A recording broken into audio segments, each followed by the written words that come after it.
In this tutorial, I'll show you how to edit Zoom meeting settings when you're having trouble with your meetings.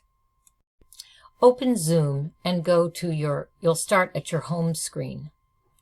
This is where you can schedule meetings, join meetings, or set up a quick instant new meeting.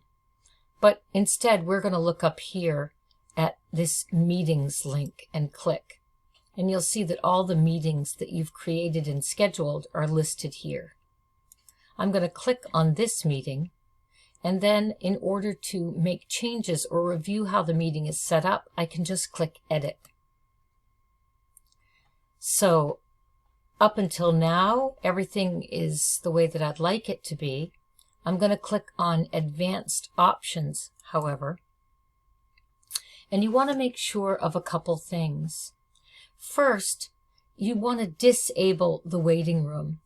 The waiting room means that no one can come into the meeting without you admitting them. And that can be a little distracting during the meeting when people might, for instance, if their internet signal drops and they have to keep, there's a sound of a doorbell actually that rings. So there's no reason really to enable the waiting room. By not enabling it and by checking this box right here, enable join before host, actually you allow students to gather even before you arrive. Sometimes students might come to a meeting 15 minutes ahead of time. So you can make sure that even if you haven't logged in yet, the students are there. You have an option to mute your participants on entry.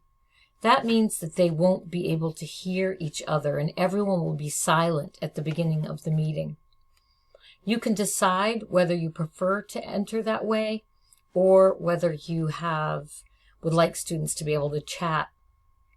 In very large lectures, it's probably a good idea to mute the participants on entry. In that case, if you have a good number of people, 50 people in the room, it can be the noise can be distracting and it can be time consuming to mute people individually. On the other hand, if you have a smaller group or a group that knows each other fairly well, that might want to chat a little bit, you can make sure that this says no, that it's not checked, that there's no muting on entry. You want to make sure that only authenticated users can join is not checked. Otherwise, some students will not be authenticated and they will not be able to join the meeting.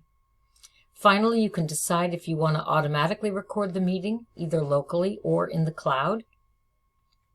You can record the meeting and then decide afterwards not to use it. If it's more of a formal class, like a lecture, you might want to record.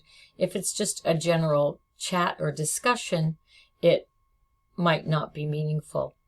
I usually record and then decide afterwards if I'm going to want to preserve the recording or not, and then I can decide whether or not to post a link to it. So that's a rundown of some of the key settings in Zoom. And sometimes we have problems with students joining and entering and attending meetings that are caused by problems with these settings. I hope this was helpful. And don't forget, when you're finished with your settings, you want to click Save, because that will allow those changes to be made to your meeting.